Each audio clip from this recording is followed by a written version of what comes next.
Species.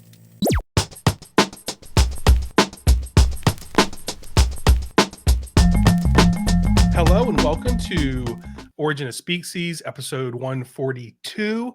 My name is Scott, and I'm here as always with my good friend Steve Areno. We've got a great show. Hey, I want to plug Steve as a guest on the Tennis podcast that is out now, so you should check that out. Tennis, the number 10 ISH.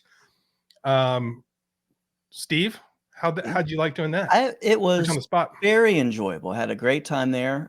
Nick, the primary host, has been on our show in the past. He's been a visitor of us. He's been somebody, I think we all started our podcast about the same time. So I kind of feel like we've kind of come up through the league together. Yeah. And it's a great discussion. It was the top profanity in the English language.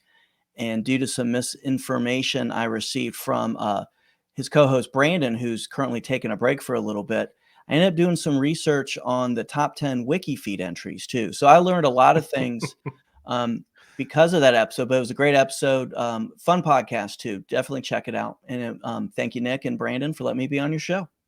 Yeah, I really enjoyed it. Check it out. And, you know, this just occurred to me. So tennis, like you said there, I do feel like we're kind of peers in that we started around the same time, although they're always about a few episodes ahead of us, which I'm like, come on guys, take a break. Let us catch up. But when I think they like played a plug of ours, or they did something on one of their episodes a while back where maybe we had a teaser for the show that they played. I don't remember exactly the situation, but it happened to be, I think it was like the top 10 porn searches. Yeah. And now you get the top 10 bad words. So for some reason they do other stuff. It's not just things that you don't want your third grader listening to. Right. But your fourth grader, definitely, you want them to know about That's right. The top 10 profanities in the English language. So check that out. While you're there, if you don't mind, give us a 5-star review on Apple Podcasts, and you can actually rate on Spotify now. So you can subscribe there, rate us there as well. So the topics that I'm bringing tonight are ones that I've wanted to do for a long time. I don't know why I haven't. It's just one of those things where it's gotten bumped, and it's finally time. So the two that I'm doing are Scuttlebutt and Chew the Fat. Ooh. So those are two that I didn't know where they came from, and I don't know about you, but I try not to, if it's on my list to do, I usually wait until right before the show to research it. Sometimes it ends up being a dud, and then we say, I can't do that one. But I don't like to do too much prep ahead of time. So I've kind of done this in the last couple of days, and these are good ones. So even though they've been on the list for a while, it's kind of fresh in my mind. So Scuttlebutt is an example of a word that no clue why it's called that. I've always known what it meant. Use the word, I don't want to say like every day, but I use the word scuttlebutt. Hey, what's the scuttlebutt? What's the gossip? And never really questioned it. It's sort of like, raining cats and dogs. Just say it and you're like, what does it mean? I don't know. Yeah. So we are going to find out specifically what it means and why we use it. Do you use this word, Steve? Do you, I guess, do you know where it comes from? I don't know where it comes from, but I do use it. And I have to echo a lot of your comments of it's something that I use, I would say maybe somewhere in between frequently and moderately, which would probably just be moderately. But, it's something that it's in my lexicon. I say it, but it's not like a known word that you see Steve, he's going to say scuttlebutt, but it's something that comes up. And I like it because it's a nice way to kind of say gossip without saying gossip too. I've always liked that. It still feels a little highfalutin when you say that. That's actually a good point. And it sounds less, so you and I know I grew up, and I know you did too, that gossip, and still to this day, it's kind of a bad word. It's like, you don't want to be caught gossiping. Yeah. Right. You don't want someone to call you a gossip. So we have to find other ways to, hey, can I vent? Which basically means, can I gossip to you for a while? And hey, what's the scuttlebutt? Or did you hear the scuttlebutt? It sounds much better than did you hear the latest gossip? And some people don't care, but I think for like me and you, it's kind of, you don't want to admit that you're gossiping. So that's a good point. This does sort of fill that void. So it's a good word for that reason. When I hear the word scuttlebutt and I try to think about what it could mean, the first thing that I visualize is like, this is out of left field, okay, but Mhm. I think about your brother's dogs and like those little dogs that scuttle their little butts all over. Yeah. It sounds like, because scuttle sounds like some sort of movement, like shuttle, and butt. I mean, we're going to talk about the word butt, by the way. Oh, good. Yeah. So, but scuttlebutt, I sort of get that vibe, and of course, has nothing to do with that. But Yeah. Have I shared with you that one of my brother's dogs actually does night screaming? It has jeez, night terrors, and I forget which one it is, but it just screams during the night. wow, Yeah. that's So that's that's some awful. scuttlebutt on my Well, brother's dogs. I know that. Yeah, let's keep the scuttlebutt Yeah. going. I know that one of his dog. Actually, I think all of his dogs snore a lot, but and I haven't heard. It must be one of his new dogs, because I haven't heard the night terrors coming out of the dog. But I've spent the Right. night at your brother's place many times before, and I know Hank, French bulldog. He's a snorer. Mhm. But I can get over that because I'm also a snorer. But seeing him scuttle his butt all over the couch I'm about to sleep on, Mm. I gotta Yeah. just do a mental like block of that. Forget that that happened. So okay, scuttlebutt. We're gonna go right to Urban Dictionary because I found these to be funny. Here's some definitions that are obviously wrong from Urban Dictionary. Scuttlebutt: the immense amount of sweat in sweltering heat seen on one's ass. Example: in the 90-degree summer heat, Mitch's scuttlebutt is quite apparent. Hmm. It's pretty good. I actually think that that would be a good definition. I almost am ready to trade it in for the actual one, because you do kind of need a word for that. And scuttlebutt is pretty good. Yeah. For a situation like that, I use the term swamp ass. Oh, you're right. You're right. That is swamp ass. Okay, the next one, scuttlebutt, a sexually transmitted infection, which sounds worse for some reason than disease. I mean, it's all bad, but Yeah. infection just makes it more real. A Yeah. sexually transmitted infection that causes rash, irritation, and barnacles at the rectal region. Hmm. Example: oh man, she got that scuttlebutt. I would agree. It is disease. It actually can be there can be some nobility. You can have Lou Gehrig's disease, which isn't a fun disease to have, but at Right. least there's some dignity with it. Like but infection, like even if it's something that is you've acquired nobly, just not. And Yeah, you throw the word rash in there too. That's not good. right. You put rash, you put irritation, barnacles. I also think that you make a good point about with disease, it's a little classier, but it's also, how we sort of have expanded definition of words in some way. So Right. I mean, my alcoholism, a disease, Hmm. things that aren't necessarily as gross, but you don't hear the word infection. Well, you do hear infectious smile, I guess, which I've never liked because it sounds like infection. But anyway, Yeah. but it's obviously neither of those. We just had to get our dose of Urban Dictionary. I think that's all I've got of Urban Dictionary today, but Hmm. maybe you'll bring some in new slang. Cambridge Dictionary defines scuttlebutt as news or information that may or may not be true. It's a synonym for gossip. So Ah. we know what it is. It's a synonym for gossip. By the way, my sources here, as always, Worldwide Words is going to be used for both of my terms. There's an article called Irregardless, some website called Irregardless magazine.com that I'm going to get some of my information for, and then Word Detective. Um, on Word Detective, they talked about uh, there's an inside etymology joke, which I didn't Ooh. know there were, but now we're going to be part of this. The joke is that there's a shadowy cabal called the Committee to Ascribe a Nautical Origin to Everything, aka canoe, which promulgates the idea that nearly every English word or phrase comes somehow from sailing. And boy, is that true. Hmm. I think the only thing that comes close to it is like medieval villages or like just random back in the day before whatever. Yeah. But nautical's got to be number one, right? I would say so. It definitely, and Yeah. just that maybe it's because all the time people spent on the seas, they Right. thought up these fake origins that even if the words aren't related, someone started the urban legend while they're spending some time on a boat somewhere. It's a good point. And actually, that's going to be a theme that goes through this episode. So, joking about the canoe cabal with ascribing everything to nautical. Well, actually, this one does come from sailing. So maybe they're not always too off with that. So let's break down the word into two, and we'll Okay. define the two words, and we'll see where this comes from. So scuttle, obviously, and then butt. So very simple. Butt, it just means a large cask. Okay. Now scuttle is interesting because it's got more than one derivation. So it's uncertain in origin, but it might be from the Old French escutille, means a hatchway. Oh. So we do know that since the 15th century, sailors called any small hatchway or opening on the deck a scuttle, Okay. especially if it has a lid on it or some sort of opening. So it was the usual term for opening to let in light or air. You'd say open the scuttle. I was going to ask you, by the way, does this ever come up on Love Boat?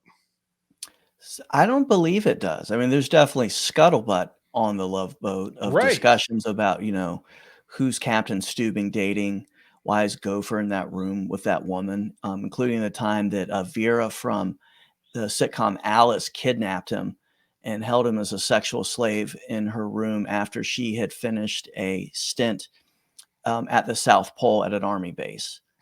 And everything I just said is from an actual Love Boat episode. I love it. I hear so many good Love Boat stories from you and from other podcasts. Somehow Love Boat is making a big. Oh, you know what it is? It's because, do you watch it on Tubi?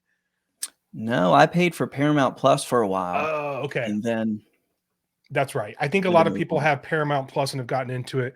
I'm thinking about Tubi. I'm thinking about Three's Company, which I started watching because I needed to have my my Love Boat. I'm too late to get in Yeah. on the Love Boat, but anyway, I'm sure Scuttlebutt is a huge part of the Love Boat. So the butt is the big cask. Scuttle is an opening.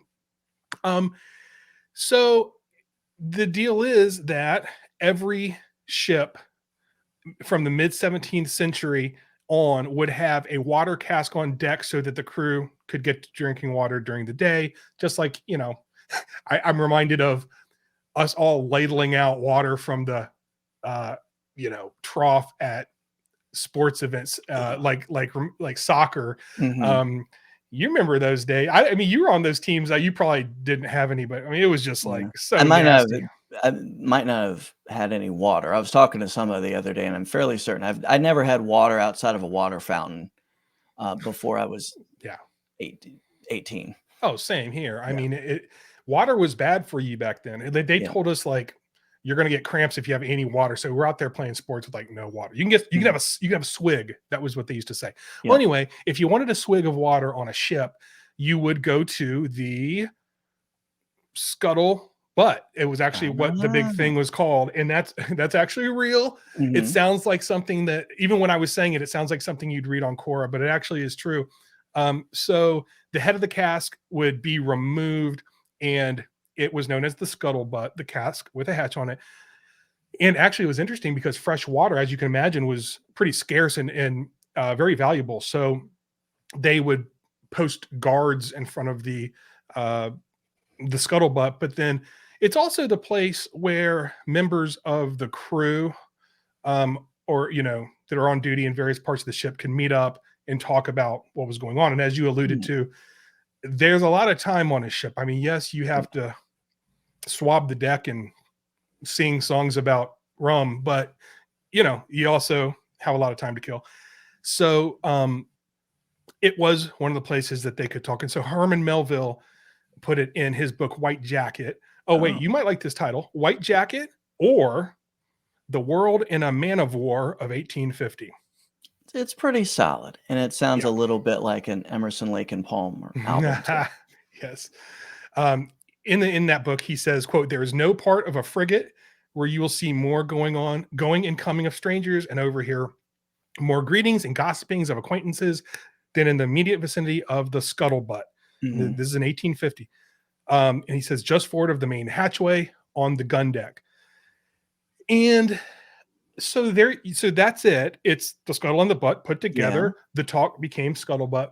And you can lock that in. That's what it is. You can, discard any other things you find online. But this got me thinking about how much I miss the quote unquote water cooler discussions. I mean, Yes. for me, it was, whether it was coffee or water, just having that moment that you can get up and go talk to other people, like that was a real thing. And I'm sure maybe it exists on some level, Yeah. but I don't know. I miss it. What about you? I agree. I was thinking of that the whole time you were saying that Mm-hmm. I think it confirms for me the origin, because we still see the modern equivalent of it with the water cooler talk or the coffee talk Mm-hmm. that we have now. And that is something, as we've been working remote for a long time. Probably the thing I miss the most, other than the people I work with, but just from an efficiency standpoint, it's very tough to quantify Mm-hmm. things that get done at a water cooler. But I can think of countless times of you're sitting with somebody discussing, reloading your coffee, getting a glass of water, and conversations that lead to change and lead to things getting fixed. Yeah. It's a very good informal way to have that conversation, and also maybe get some information like that is more gossipy. There's the work aspect of it, of getting things done, but there's also kind of the office scuttlebutt that Mm-hmm. would still be spread at the water cooler. Much difficult to gossip via IM than it Mm-hmm. is in person. Yeah. And there's the constant threat of like, are they reading my IMs? Mhm. Everyone's like, well, what's funny is I'll IM with people during the day and definitely say stuff that you're like not too thrilled about anyone ever reading, but you kind of chance it. But then there are things that cross the line, and you'll like get a text, or you'll text a person or take it off of IM. And I'm thinking to myself, listen, this is bad. So I'm glad you texted me. But Mhm. if we really think we're being monitored, we shouldn't talk about anything but work on this thing. Yeah. But the thing with Scuttlebutt or water cooler conversations, that it's actually better because, number one, you're in view of, I mean, you can only stay so long at the water Mhm. cooler or it Right. gets weird. I mean, you go in, you have a cup of coffee, but you maybe stay a little bit longer, but you're going to go back to your desk and start working. And it also maybe prevents some of the, if you're going to do Scuttlebutt now, you said I am, or somebody gives you a call and next thing you know, it kills your day, or Yeah. you're just more siloed in that way. So anyway, that was just our ode to water cooler talk. While we're on the subject of sailing and butts, I thought that I would do a couple more words real quick before I turn it over to you. And Please. I do mean real quick, but these are fun ones that a lot of times we don't do the really short ones because there's not that much to really talk about. But I'm sure that a Boston butt is the shoulder of the pig and not Yes. the buttocks, Mhm. which I won't get into the buttocks definition. I almost went to talk about that, but two buttocks make a butt. But anyway, why do they call it Boston butt? Do you know the answer, or I shall I I tell you? don't know, and I'm feeling a little disappointed in myself. That is, it's a meat themed item. I should have some knowledge of this. So please share with Well, me. I didn't know either, and I guess this is one that I bet most people don't know. So this is a good one. Now you will know it, and you'll sound really smart when you tell people. And by the way, this is legit. I verified it. It sounds fake, but it's because pork shoulders in America were often shipped around the country from New England butchers, and they were stored in a butt, which is that Ah. cask I told you about. Back then, it wasn't as funny. It was just known as a butt, Mhm. but a wooden butt would carry around and they called them, hey, where my Boston butts getting here, Mhm. to get the cut of the shoulder meat. So there's where Boston butt came from. The other one I wanted to hit on that came up during my research is poop deck.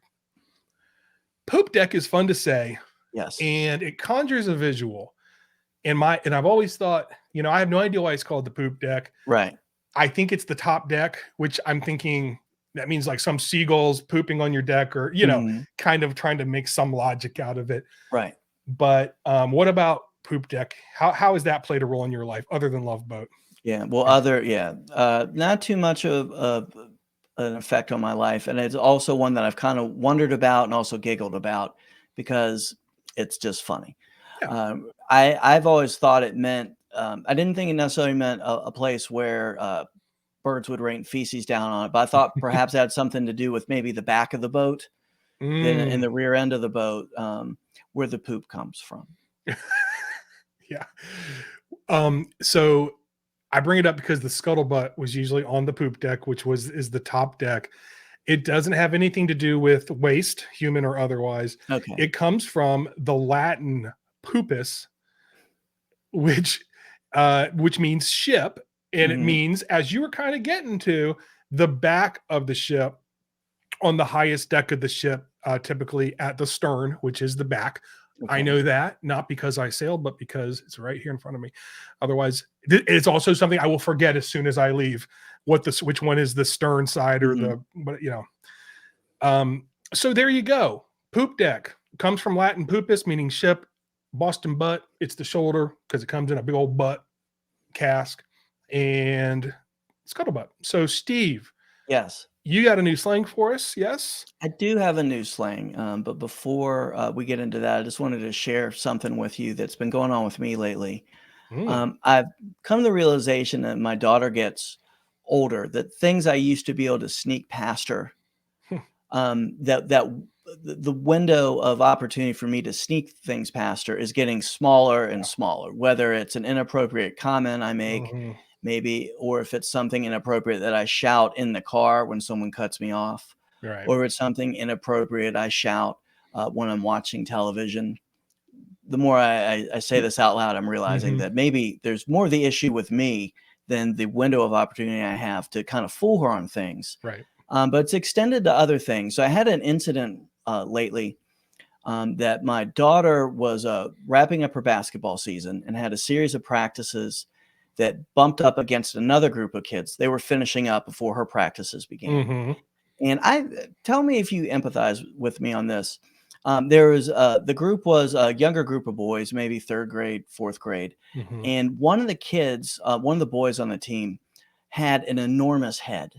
He had a giant head. He looked like a living bobblehead, just come to life. I mean, it was an amazing head, to the point that I was like, I need to snap a picture of this kid and get a picture of his head. And let's all agree that taking pictures of children that aren't your children is absolutely wrong. If you're caught doing that, you should be beaten in public. And with that, I think it was worth the risk, frankly, because this kid had a giant head, and he had. Let's bring up the picture right now. No, I'm just kidding. Well, that's what I'm getting to, which maybe is a good thing. And the only reason I won't give you too much, he had a very distinct name too. That if you heard this kid, if someone's parents heard this show, they would know. Oh, okay. I'll tell you off air, but it was maybe the most distinctive name I've ever heard. I've never heard a child with this name before. Amazing. But I've never it's been years since I've seen a kid with a head this big. So my goal was to try to find a way to take a picture of this kid's head. Yeah. So I could share with people, probably including you. You would have received that.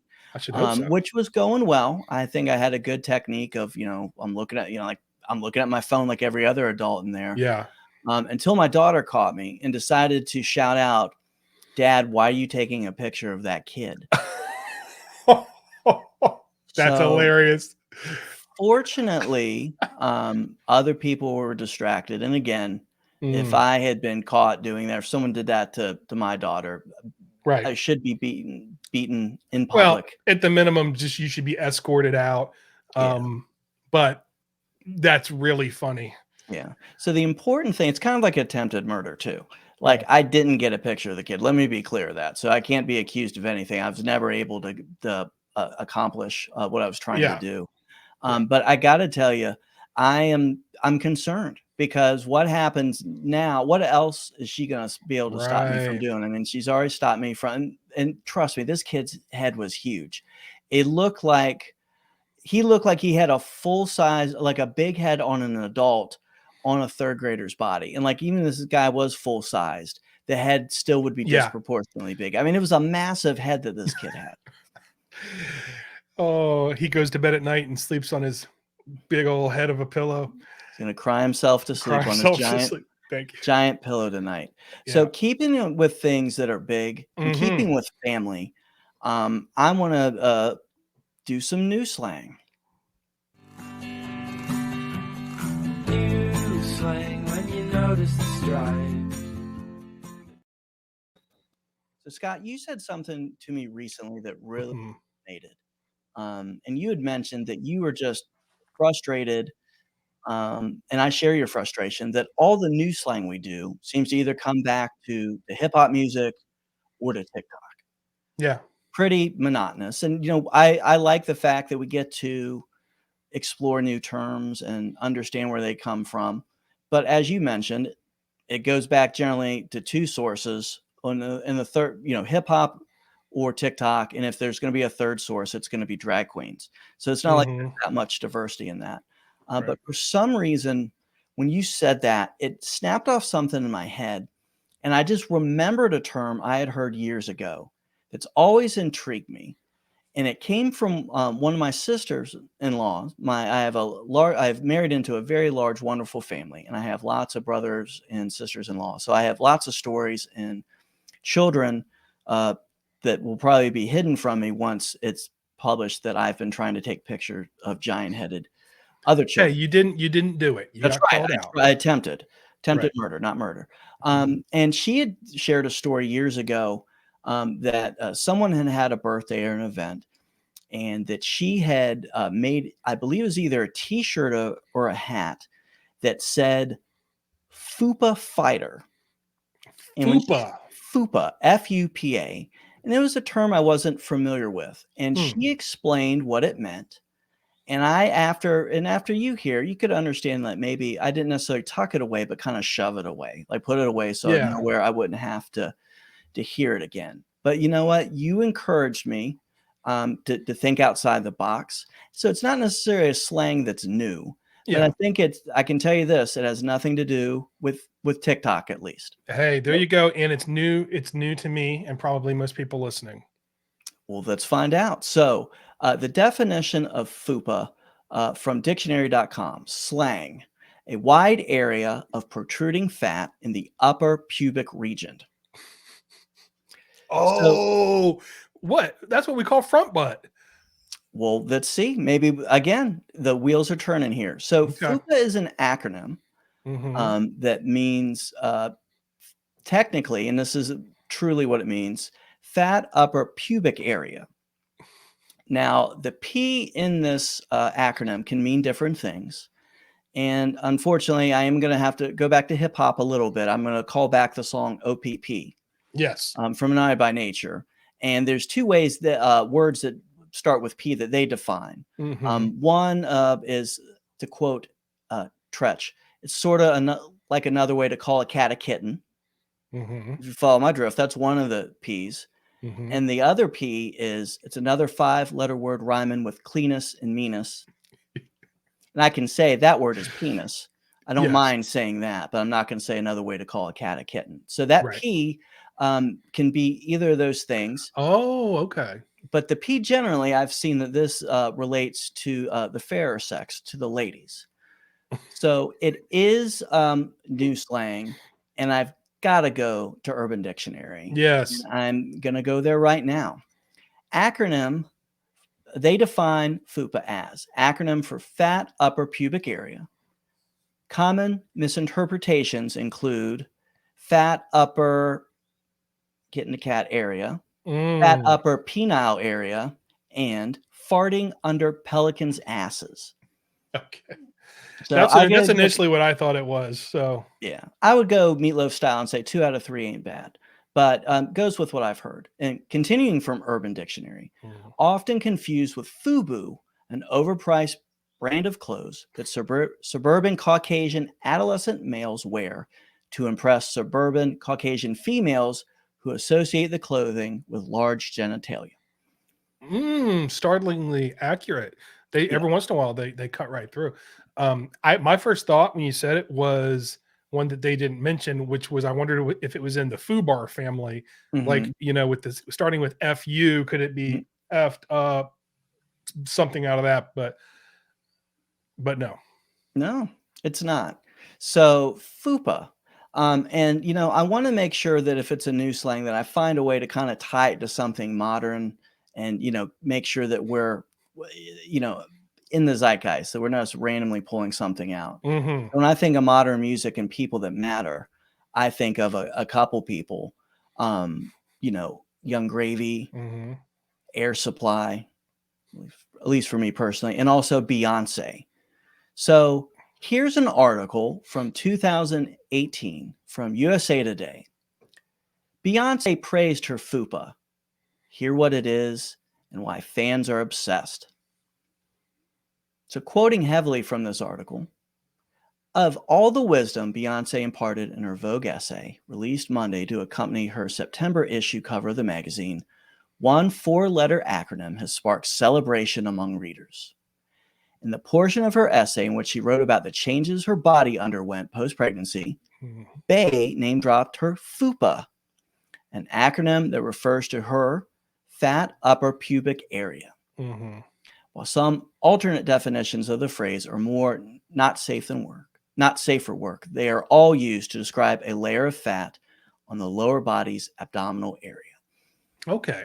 Yeah. Okay. So if I can just give a couple thoughts, I know it's not my turn to wrap up or anything, but No, I with my want thoughts. your But FUPA thoughts. well, When okay, let in me give you some doubt, FUPA thoughts real quick give me then. your FUPA thoughts. So first of all, I like that FUPA. Now that I know what it is, it Mhm. sounds like what that is. It's like FUPA. It's like the Mhm. sound that it makes when you take your, I guess, pants off or underwear off, Mhm. whatever. FUPA. Yeah. So I like that.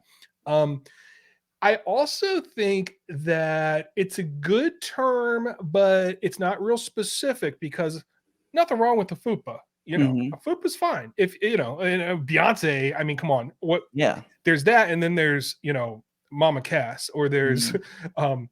um, Honey Boo Boo's mom or whatever. Which good for her. Mhm. Oh, she lost a lot of weight, but I guarantee Yeah. she still has a Yeah. solid fupa down there. Mhm. So it's kind of like saying maybe gut. Some people say, I've got a gut. Well, you got maybe a little tiny something there, Yeah. or you've got a gut. So Mhm. it's a lot of range in a fupa, but Yeah. I'm digging it so far. Yeah. And what I like about it is I've always thought as FUPA is something kind of feminine. And I think that in my observations that, men have a beer gut. Like when we get guts, a specific sort of shape. Right. And FUPA seems to be a type of just way women's bodies are filled out, that it's like almost their version of a beer gut. I think that as with everything, of course, you have your exceptions to the rule, your black swans. Hmm. Every once in a while you'll see a dude with a big old fupa in his, I mean, if we're talking about the same thing, not the gut, Yeah. but the fat upper, like again, I've in the Hmm. past when referring to it lovingly have called it like a front butt, but it's like, Hmm. you put on the khakis and what's going on under the belt, between the belt and the hog there? That's the Yeah. fupa. So guys have it too. But I think the difference is women probably, for the most part, everybody's different, but Hmm. probably think about that stuff more, Yeah. and worry about it more, which reminds me of, I wasn't sure I was going to bring this up. Somebody, obviously not going to say who it is, but Hmm. I'll tell you later. But attractive young lady who, honestly, you look at her and you couldn't find fault. You'd just be like, super cute, very attractive. Hmm. Got in an argument with a mutual friend because the mutual friend, who's also female, called her out and said, at least I don't have a big protruding pelvic bone. And it like hit this woman really hard Mm. because she was very self-conscious about it and was nearly in tears. And I'm like, then I start thinking, what's my pelvic bone situation? Yeah. I never really gave it much thought, but she's really distraught. But it also makes you feel better, kind of, when you go, man, I shouldn't worry so much about stuff, because I would never think about anything like that. But that's what some women do think about. So Yeah. yeah, she didn't have a fupa, but I guess apparently the pubic bone stuck out. I don't know, Yeah. but don't make stuff up. I wasn't even sure I have a pubic bone, to be honest with I you. don't know. I Yeah. assume, but Yeah. but assume away. I'm not a So- biologist. That this show is not about anatomy or Yeah. biology. So we're word experts. Damn it. That is a good point. And ivermectin, because I haven't said that. There you go. yet. Thank you. Let's get that out of the way. So, no, I'm with you, but I also, one of the things that defines me is my passion for hashtag diversity. I didn't want to say, FUPA's for women and the women only have FUPA. So I did some research, and by research, I put words into Google. Yeah. And I put the words, can men have FUPA, into Google. And I came across an article entitled Mons Pubic Fat Reduction and Penile Lengthening FUPA. So, Scott, Yes. would you mind opening the link that I sent you earlier? I'll be honest, I don't want to, but here we go. You shouldn't. Just scroll to the bottom quickly. Okay. There we go. And here's an article that I will read so no one has to squint. FUPA pubic fat is the loose layer of fat tissue that hangs over the lower abdominal area and above the genitalia. And it gives many causes. But then in the third paragraph, it discusses something that really struck home. When excess loose skin is present in men, it can create what is known as hidden penis. This can even be seen in infants and requires surgery to keep the pubic skin from sliding over the penis. Dr. Sadov, this is his website, Sadov Plastic Surgery, has written about this problem in Chapter 85, Textbook Plastic Surgery. So if you're not sure what his bona fides are, really the subject, he's got a book with 85 chapters in it. Continuing, the skin slides towards the end of the phallus instead of being attached at the base, resulting in a hidden appearance. So, Scott, I'm going to ask you to stop sharing. Done. Okay. But if you can access that page, personally, I'd like you to look at it and scoot you back up. And you'll see a picture that says removal of excess skin and fat at the base of the penis. Wait, there's a picture that says that? Yes. This is some good pod, and this is all my fault too. Sorry. Oh, here we go. Oh my gosh. Yuck. So did you click on that? I'm scarred from this. Yeah. This is trauma. And functional length of the penis may be increased by removal of excess skin and fat at the base of the penis. And then if you scooch down, this picture's hilarious. Yeah. You see Dr. Sadov's, I don't know what chapter of his book this picture's in. Yeah. But it's pretty good. It's pretty good evidence for the power of FUPA reduction for men. Yeah, and he looks happy with himself. So he wrote a book with at least 85 chapters. Yeah. So I can't blame him for that. But that was disturbing, man. It would be interesting if his 85th chapter was textbook plastic surgery, which maybe he's a medical expert on a lot of other things, and then he concludes with that. So as we come to the conclusion on FUPA, FUPA is an acronym that essentially means fat upper pubic, or in other words, starts with a P, area. It is something that is not necessarily new slang, but it's out there, and it's not really tied to TikTok or hip hop. And as we can tell, it's hashtag diversity applies to both men and women. It's good for everybody, I think. So, Scott, before I give my thoughts, what's your take on FUPA? Oh my gosh. Well, I love it. I mean, I love that there's a term for it. This gets 2 strong thumbs up from me. It's also something that we need to kind of create some awareness around, because it would make for a great insult to like hurl at your friends, but it's not going to work if they don't know what it means. So we need to get the awareness out there. I'm glad that you said that regarding awareness. So to cut to the chase, 2 thumbs up for me. And also, in tribute to my sister-in-law, I'm going to recreate her FUPA Fighter shirt. So maybe your friend with the prominent pelvic bones could wear this shirt to say, it's not a prominent pelvic bone, I'm a FUPA fighter. Hey, I love that. Let's do it. Yeah. So if you're interested in Fupa. a Fupa Fighter shirt and also a brand new all-purpose virtue signaling shirt that will cover any Ooh. topic that you're for or against, go to speaksies.com/store. That's speaksies.com/store. Sorry, I'm so excited. I'm drooling at the thought of a Fupa Fighter shirt being out there. And that is my new slang. Great job.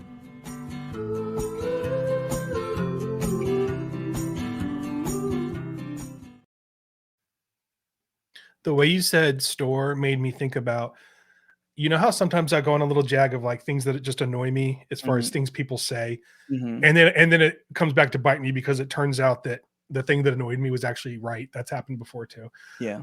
Like when I had somebody at work that would say I'm frustrated, Mhm. and I made fun of him behind his back for, that was the scuttlebutt around town for a while. I Yeah. was flustered, but then apparently there's a.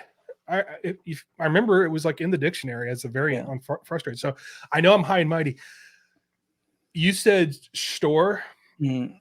and it made me think about how people say schmores. Mhm. And I'm like, why do people say schmores? It's SMORS, s'mores, right? Mm. Why is it schmores? And people lean into that. Now that's fine. Maybe that's the technical definition, but Yeah. pronunciation, but I don't know why. But I'm not saying this stuff keeps me up at night, but I think about Yeah. it more than I And should. and you're not saying it keeps you up at night, so I'll say it. I know it keeps you up at night. This is the sort It of thing bugs me that's a little gonna bit. haunt your dreams. And maybe thinking about fupas will reduce that. Or if you need different dreams, you can go back to Dr. Sadov's website and then check out any of the pictures he has there because it'll give you some. I'm going to have a few nightmares, I think, I because of know. that. But a couple thoughts out of that before we get to the last term, which is Yeah. chew the fat. Mhm. So you got me thinking about a couple things. One, when you said you're talking about the guy with the big head, is something Mhm. I was just thinking about before we recorded because I mean, and again, we don't go in the office that much, maybe once every once in a while. It's easier to let yourself get your hair and your beard and all that stuff to kind of get out of control. And then I'm like, Mhm. oh, I got to record a podcast. I don't want to look insane. Like when I get my beard done and my hair cut, I feel good about it for a couple of weeks. And then it Mhm. starts the countdown of like, how homeless do I want to look? Mhm. And then it gets to the point where it's like, I need a haircut right now. And of course I don't plan ahead. My haircut lady, I think, is officially dumped me. I mean, Mhm. she didn't respond to two texts back in like January. So I went to a new trendier haircut place. Mhm. But the connection to the head, you were talking about this kid's enormous head. Yeah. I realized that when I look at myself in the mirror, like in my bathroom, it looks okay. But when I see myself like in a picture or like you're walking to the store and you see in like your whole reflection in the mirror, Mhm. the last thing I need is for like a big puffed up hair and beard because I do have a huge head and it really is not helped by this. The beard helps give me a chin, but Yeah. it doesn't help when it explodes out and makes my head 2 times as big. So Hmm. I called the new place that I am going. I went there Mhm. once. They did, I thought, a nice job, but they're kind of trendy. Mhm. I won't name the name. I don't know why, but I won't. But Yeah. it's trendy. It's everyone there is super hipstery, and it's all dudes cutting hair. Did you check to see if my arch enemy Pat the barber works there? Oh, Pat. I haven't seen anyone named Pat there, but Okay. could be. Actually, I'll do some recon for you. But you ever like go to a place that's you feel like is too cool for you, and Mhm. like they seem to think so too? Yeah. That's kind of this place. So like I like it. They gave me a good haircut, but I called and it was like, oh, we don't have anything for like 2 weeks. I'm like, okay, well, can I make an appointment? Yeah. It's like, do you want business or not? And I felt like, I don't think they want me to come in. Maybe they might remember me, the guy Mm. with the huge head or whatever. So I'm just trying to, how girls worry about their pubic bones. Yeah. I guess this is stuff that guys worry about. But I don't know. I didn't like the vibe of it, but I've got a couple. But I went ahead and, so now I got 2 weeks of looking insane. I did wear a hat tonight, which I guess helps a little bit, but Yeah. yeah, I'm out of control. But yeah, I'll look for Pat. Okay. And find out where he is so we can report him to the authorities, since Pat, he or she, I'm not even sure what gender Pat is, did kill Whitney Houston. Call back to a previous episode and our That's right. desire to bring Whitney Houston's murderer Pat to justice. That's right. He fixed her up and he murdered her. Yep. I had another topic, but it can't possibly be as entertaining as that just was. So let's get on to the next topic, which is chew the fat. So Chew the fat. Chew the fat. I will say, but actually, before I go to chew the fat, I do want to say thank you for introducing me to mukbang, which was, I think it was episode 128, the Cooties episode, where he did mukbang. And I'm not going to describe it. Go back and listen to 128, or God forbid, Google it. Because knowing that term actually helped me out, because I'm a big, on Instagram, I follow a lot of like food channels, like grill, I like to watch people grill and stuff. And I was following this one, and all of a sudden it was like they posted something, said mukbang, and it was starting to play, and I knew what it was, so I didn't watch it and I unfollowed them. And I thought I would thank you for that. So you're welcome. I think I will go to that'll cleanse my brain of any mons pubic nightmares I was going to have thanks to our other subject. Yeah, it's a horrible, disgusting thing. Honestly, don't Google it. Look up our episode of it. Don't Google it. Yeah, you handled it well in the episode. Chew the fat. I want to start with this one's a mess, in the sense that this is like one of the top ones that I've looked up, and probably why we haven't done it, where everything you find, even on like some of the reputable websites, say the same stuff. Like they kind of say, well, here's what I found a lot. Sometimes they're like, back in the day, people could get a hold of some pork. They really felt special when that happened, and so when things like that start getting put in, and when company came over, they even had a rack in the parlor where they would bring out some bacon and hang it to show it off. That was a sign of wealth, and that a man could really bring home the bacon. When they wedge in another one, it's always wrong. They would cut a little to share with guests, and they would all sit around and chew the fat. Now, first of all, what are the odds that this is like, what was the none of your beeswax one? That it was like, there were like 6 ones that all had to do with, all came from sitting by the fireplace in olden times. And you find, I started noticing, I'm finding this in multiple, like written exactly the same. Well, it goes back to, this one was featured prominently in the Life in the 1500s email. And so I found that. Then I found this website called The Idioms, which I think we've used before, but I'm just going to go out and say it. It's not great.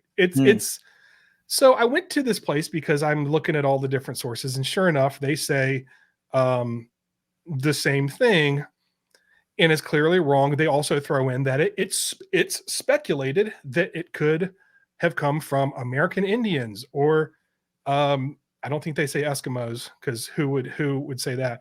But it's Native Americans is the term that you're looking for. Well, I found in a couple places it says it derives from a practice by North American Indians or Inuit of chewing animal hides during their spare time. Yeah. Even like in Wiktionary, it says another possibility comes from sailors who often had salted beef and pork on long voyages, and the fat would harden. Sailors would eat and complain about the hard life of the sea while, quote, chewing the fat. All of this is just speculation. I mean, it's all over the place. So you just go, I guess there's no, it's just something we've always said. Maybe there was some truth to some of these things. But of course I had to go to my boy at Worldwide Words, Michael Quinion, or Quinion, or whatever, however you say his name, which honestly at this point, I almost don't want to know. I'm pretty sure it's Popic. He said, like, and the way he always says these things makes me happy. He said, like all the stories in the message talking about life of 1500s, it's rubbish, of course. For a start, the expression is about 4 centuries less old than the tale suggests. And it was kind of nice to see him cut loose. I don't think I've seen him refer to the Life in 1500s email. By the way, before he gives us the best sort of origin of Chew the Fat. Mhm. I do have to, you know how I love the comments, right? Yeah. On websites. So going back to and there's a reason I'm bringing this up. Going back to the idioms.com, they don't have anything really interesting to say other than what everybody else says, pretty much life in the 1500s. But the comments, again, what's going on? Are these bots? You tell me. I'm going to read a few of these comments, Mhm. and I'm actually very curious as to whether or not these are bots, or maybe it's like, who would write this stuff in a chat? Yeah. So I'm going to go all the way back. This thing was published a few years ago. It says, okay, Trayson says, this is his whole comment, playing chicken. Anonymous says, I want to choose someone out. Lily says, thank you. This was so helpful for my class. Okay, that was a good one. Guy says, let me chew you. But then they start getting a little bit weirder. It says, I gonna chew the fat with my dog over tea. That was anonymous. And then we'll end it with, this helped a lot. OMG, thanks. This site is my BFF forever. And that was signed nobody. Oh, and the last one just says, I knew it. And it was signed Karl Pilkington. Do you know the name Karl Pilkington? I do not. When I saw that, something jumped out at me because I said, all the rest of these are signed dude, guy, Cameron, anonymous. I think it's whoever does this website is just putting fake comments out there to help with the SEO. Mhm. But then I'm like, Karl Pilkington. It just stuck out to me. And Okay. I said, I just kind of tucked it away. Well, I'll cut to the chase. Karl Pilkington is actually has something to do with this Life in the 1500s email in a roundabout way. Oh. So, Scott, for this week's free ad, I wanted to promote another service that I really like, and it's Richmond Dermatology. You can find Richmond Dermatology at richmonddermatology.com. So I'm somebody, due to some instances of skin cancer in my family, I need to go to the dermatologist a lot. I'm someone that's there quite often. You know my brother. You know my brother has parts of his bodies that's almost like mold and skin have flipped. Like he has moles with a speck of skin in it. So The our moles family, have moles. yeah, we are constantly at the dermatologist, or we should be. So I recently went, and I just wanted to, kind of tell you a little bit about my experience and why I recommend Richmond Dermatology. So to let you know, as I prepare to go, I'm one of these people that I will take a shower that is called a Silkwood shower. I cleanse every amount of filth and stink off me, because I've realized that dermatologists have had to see some things that'll probably turn your soul and burn your eyes out. I don't want to be one of those people. So my prep, like, I go to an extent that I've been wondered if I've seared my O-ring, frankly, as I've been like cleaning out my back end area before I go. Yeah. And the main reason I do that is when you go to Richmond Dermatology, you're going to get a full inspection. You're going to get a very professional, be 100% clear, that is extremely professional, and also that I'm receiving no compensation for this. And if anything, I have a feeling Richmond Dermatology would probably say, here's some money to not talk about us anymore. But for right now, I'm going with it. So I went recently for my 6-month checkup. And part of the process is you go in there and you're going to end up wearing what I'd call a sandwich paper robe at some point. You're butt bald naked. And as you can imagine, I'm not somebody that is, how to say this, I'm not, no one's going to mistake me for a butcher's window, I guess, when I'm nude. So, and the fact that I'm in a cold room with a bunch of, end up being several people, they're going to see me naked. It doesn't do a lot for stimulus, if you know what I mean. There are parts of my body that are crawling back into themselves, and then I get inspected. So one of the things I really like about Richmond Dermatology is I get a full body inspection, very professional. There's always someone else in the room, very discreet. There is a chance for a lot of indignity to happen, but that never happens to me there. And let me tell you something about a dermatologist. I don't know if they teach us in school. Maybe they do, but my doctor is extremely professional and very talented in the way that they I will be inspected, and then, still have my dignity. But there's one move in particular that is, I think, key to being a good dermatologist. And it's when your client is on their stomach and you're checking their backside, and there's just one moment that you need to briefly check your backside, and this action happens. That your cheeks are briefly spread and delicately looked at. And I have to say, just gently spread over. But it's a technique, and I discussed it with my wife, and I asked, how was your last visit? It was good. And I said, what I was really impressed with, and I did this, and she knew exactly what I was talking about with that. So I'd say the only downside of the dermatology visit, and this is nothing against them, is there's just a moment that it ends, that you're lying on your stomach with a sandwich paper robe kind of open, your butt cheeks in the air. And then someone, explains, well, you're good, stop on your way out, schedule another appointment. And then everyone leaves while you're in that position on the table. It reminds me of our recent episode about being attacked by a bear. Right. But I would highly recommend Richmond Dermatology, very professional. I don't have cancer. That's always good when you go to your dermatologist. Yeah. If I have, and they've taken some stuff out to make sure. Excellent professionalism, including this move. And maybe most importantly, they won't make fun of your penis. You can find out more about Richmond Dermatology at richmonddermatology.com. That's richmonddermatology.com. So Karl Pilkington is actually an English comedian and actor who gained prominence as the producer of the Ricky Gervais and Stephen Merchant's radio show on XFM. He later became co-host of the Ricky Gervais show. Now, why would he be showing up in these comments, and what does he have to do with life in the 1500s? Well, back in, I think it was 2003, Karl Pilkington propagated this story during episode 8 of the second series of the Ricky Gervais show. And that show was very popular, and it really, I guess, propelled this whole life in the 1500s thing, but specifically the chew the fat.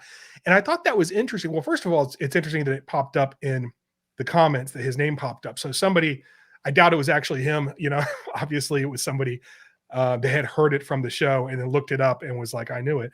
But he's done so much damage. And that's why whenever I listen to Joe Rogan and he brings up, he likes to, and a lot of podcasters do it, and a lot of people do it, love to go, hey, where that came from? I'll immediately stop what I'm doing and look it up if it's not one that we've done, and look up and see what Worldwide Words had to say about it, so that I can debunk it, which we've actually done a couple times on the show. So anyway, Karl Pilkington, shame on you, man. You set us back a long ways with this one. So going back to Quiniani, he says there's no evidence for any of that. The initial meaning of chew the fat, which I guess we should say what that is. I think everybody listening knows chew the fat. We just take it to mean just talking, basically, or having conversation to sort of kill time, I think is. It seems to imply that it's not important conversation. It's not at a high level discussion of deep philosophical ideas or thoughts. It's killing time. It's chewing the fat. That's just right. Kind of letting time go by and using my mouth to do it. Yep, exactly. And what's interesting that I didn't know is that chew the fat, when it was first coined, initially meant grumbling or complaining. And it specifically was talked about in, similar to Scuttlebutt, military, sailors, but all sorts of military life, where they would talk about it. It was first referenced in the OED in a book by J. Brunlees Patterson called Life in the Ranks of the British Army in India, published in 1885. And he suggested in this book that it was a way to pass time, grumbling to junior officers out of boredom, which is a part of military life. So it was tied to the British Army. Then in 1891, in the British compilation Slang and Its Analogues by John Farmer and William Henley, and again, this is 1891, so 6 years later, they characterize it the same way. They say grumbling specifically in the military. So okay, we have that. We also have in 1885, in that very same book that Patterson wrote, there's an entry for chew the rag, which he uses in the same sentence with chew the fat, and which he considered, you can tell by the context, that it was meant to be synonymous. So chew the rag and chew the fat. So you go back a little bit before to 1875 in the Random House Historical Dictionary of American Slang. So right around the same time, but actually 10 years before that, there's a quote that says, "Gents, I could chew the rag hours on end, just spilling out the words and never no more than a billy goat what I'd been saying." And then in 1891, the OED has another example from James Dixon's Dictionary of Idiomatic English Phrases, where the author says that chewing the rag is to be sullen and abusive, a phrase common in the army. So the reason I'm kind of hitting all these is because they're all around the same time. Chew the fat, chew the rag seem to be synonymous and interchangeable, and it does seem to come from the military.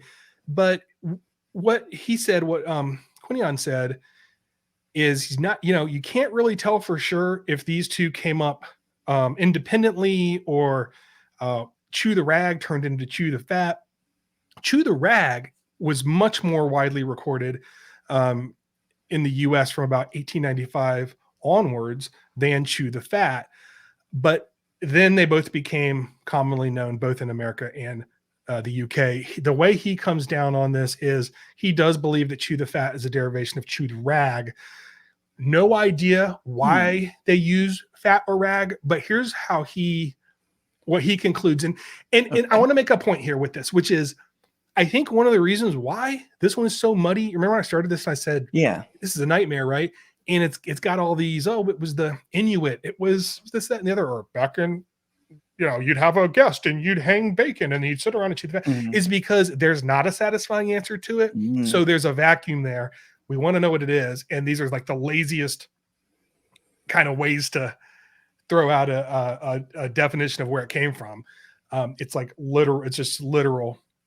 So I think that happens with a lot of these that don't have really satisfying. So that this is me setting you up that this is not super satisfying, but his point is like, you don't have to invoke a literal interpretation of a rag. But if you think about chewing rags, it doesn't seem like a happy thing.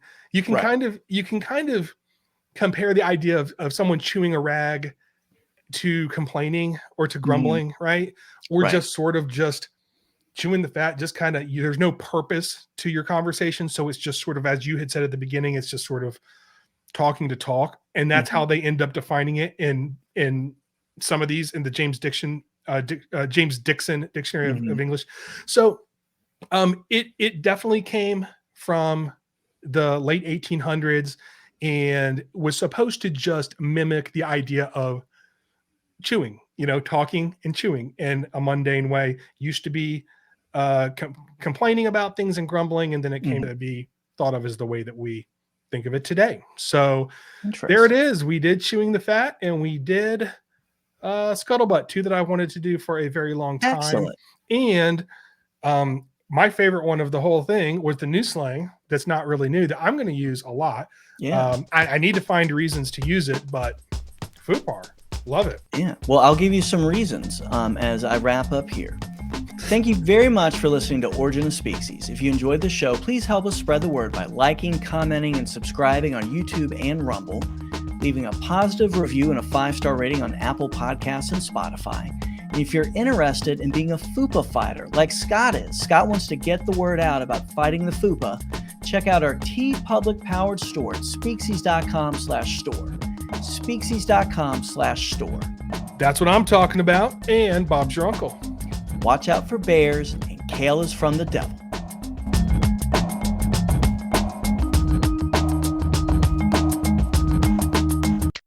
Speacies.